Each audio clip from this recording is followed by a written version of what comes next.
안녕하세요. 정치를 쉽게 풉니다. 정치의 10단. 오늘 MBC 뉴스 하이킥에 출연한 장윤성 기자와 장성철은 윤석열의 생각을 직간접적으로 취재한 결과를 전했습니다. 한마디로 윤석열은 바뀌지 않는다는 겁니다. 이재명 대표나 조국 대표를 만날 생각은 없고 후임 총리나 비서실장 자리도 자신과 인연이 있고 믿을 수 있는 사람으로 생각 중이라고 합니다. 그리고 총선 결과에 대해서 윤석열은 이길 줄 알았는데 참패해서 충격을 받고 있다고 합니다. 자신은 민생 토론을 24번씩이나 하고 열심히 했는데 이런 결과가 나온 것은 부처 장관들이 조직을 장악하지 못했고 그 공무원들이 움직이지 않은 탓이라는 겁니다. 그리고 문재인 정부의 인사들이 아직도 우리 정부 안에 많다. 아직 채우지 못하거나 교체하지 못한 자리가 400개나 된다.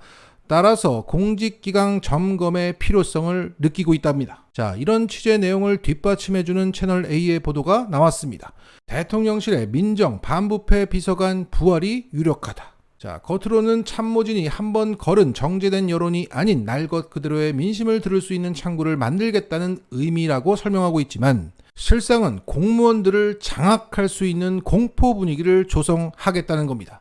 그러니까 총선에 참패한 이유는 내 탓이 아니라 전 정권 탓이고 참모들과 공무원들 탓이다. 나는 문제가 없기 때문에 내가 모든 걸 장악했으면 이겼는데 용산 참모들은 내가 다 장악하고 있지만 그 용산 참모들이 공무원들을 장악하지 못해서 졌다는 겁니다. 그래서 용산 참모들은 총선 직후 일괄 옷을 벗긴 것이고 까라면 까지 않았던 그 공무원들을 잡을 수 있는 사정 조직을 신설하겠다는 겁니다. 자, 윤석열이 민정수석실을 애초에 운영하지 않은 이유는 검찰 등 권력기관에 대해서 권력 남용의 흔적을 남기지 않고 직접 장악하기 위함이었습니다. 그런데 민정조직을 부활시킨다는 것은 나의 지시를 공적 시스템에 노출시키겠다는 것이고 나중에 문제가 되더라도 장악하고 죽겠다는 의지입니다. 최상병 사건에서도 국방부 장관에게 수사 외압을 지시했다가 난리가 났는데 그 뽀록의 위험성을 감내하겠다는 겁니다. 그리고 장성철은 이렇게 또 전했습니다. 대통령께서 상황을 본인 책임이라고 생각 안 하시는 것은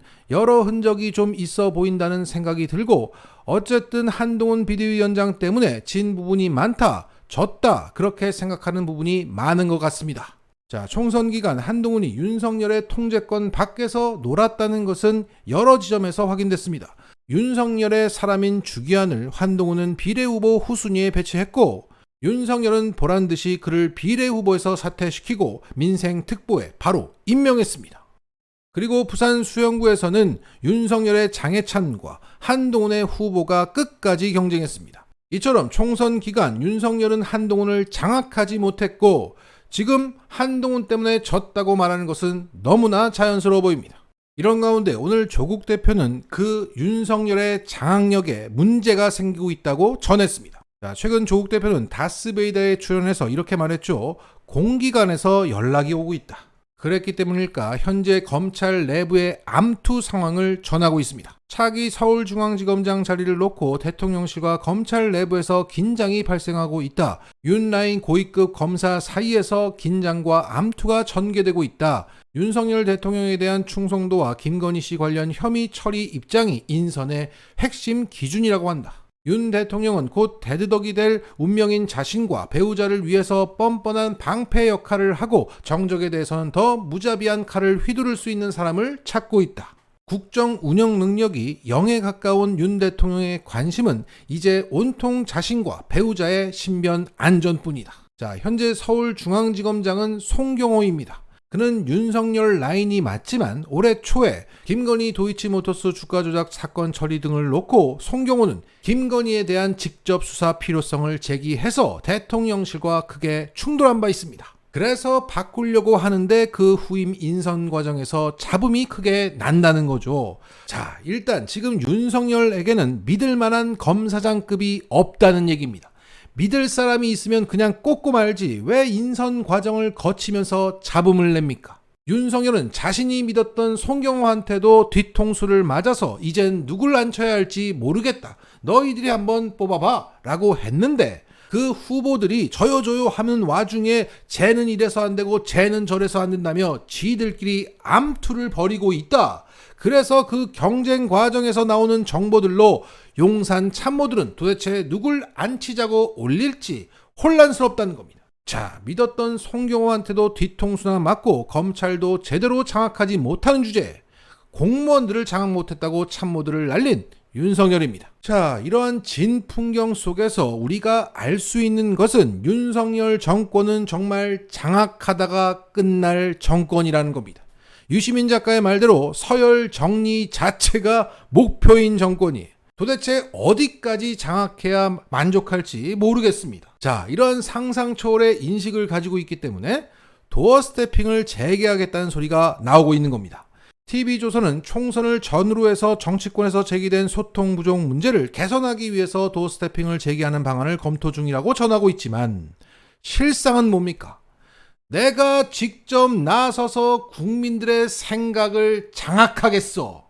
이 소리예요. 이게 바로 윤석열 날것의 정신 상태라고 봅니다. 국민들의 생각까지 모두를 장악해야 비로소 내가 일할 수 있는 조건이 갖춰지고 그때부터는 우리나라가 잘 된다는 겁니다. 우리가 지금 잘못되고 있는 것은 내가 장악하지 못하고 있기 때문이야. 미친 거죠.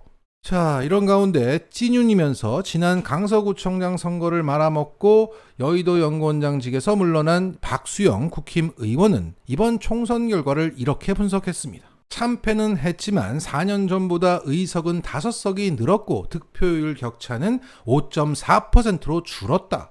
뚜벅뚜벅 전략 또는 가랑비 전략으로 3%만 가져오면 대선에 이긴다. 3%만 땡기면 정권 교체될 일은 없다는 겁니다. 자, 그러니까 이번 총선 지역구에서 국힘이 받은 표가 45.1%고 민주당이 받은 표가 50.5%니 3%만 뺐으면 국힘이 민주당을 이긴다는 겁니다.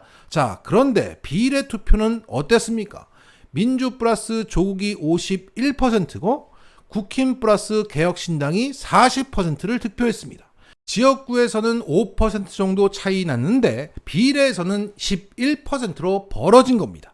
왜 이런 차이가 났습니까? 자, 이것을 단순하게 보면 5에서 6%의 주로 중도층이 지역구 투표에서는 국힘을 뽑고 비례 투표에서는 민주 또는 조국을 뽑는 교차 투표를 했다는 얘기입니다. 자, 총선은 기본적으로 지역으로 쪼개지면서 개인의 욕망이 투영되는 선거고 대선은 보다 공익적인 전국구 선거입니다. 여기서 총선의 비례 투표는 대선과 그 성격이 비슷하다고 할 수 있습니다. 현재 아파트 금투세와 같은 욕망 등이 이 총선을 관통했다고 분석되고 있습니다.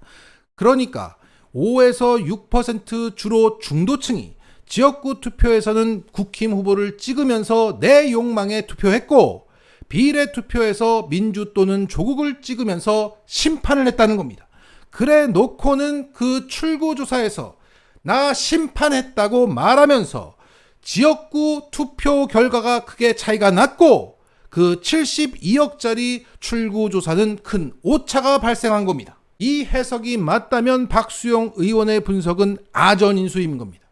다음 대선을 전망하려면 총선의 지역구 선거 결과보다 총선의 비례 선거 결과를 기준으로 분석하는 게 맞기 때문입니다. 자, 이게 정부 여당의 현 시각이기 때문에 국정기조 변화, 반성, 말도 안 되는 겁니다. 좀만 더 하면 돼. 좀만 더 장악하면 돼. 미치겠어, 아주 그냥. 따라서 유시민 작가의 예상대로 윤석열은 절대 바뀌지 않을 것이고 앞으로의 3년을 지난 2년처럼 그대로 갈 것이다. 여기서 우리가 할 수 있는 최선은 싸우는 겁니다. 하지만 오늘 박지원 의원은 추미애 국회의장이 되면 안 된다. 강대강으로 대치하면 안 된다고 말하고 있습니다. 박지원은 여전히 여의도 정치에서 살고 있는 겁니다. 만약 추미애 의원을 국회의장으로 올리지 않으면 우리는 최선을 다하지 않은 겁니다. 그러면 우리는 어떻게 될 것 같습니까? 장악만이 유일한 목표인 윤석열을 두고 싸우는 척만 했던 우리는 어떻게 될 것 같습니까? 윤석열을 끌어내릴 수 있을지 없을지 모르겠습니다. 하지만 분명한 것은 우리는 최선을 다해 싸워야 한다는 겁니다. 진심을 다해 싸우지 않으면 민주당원이 민주당을 심판합니다. 마치겠습니다.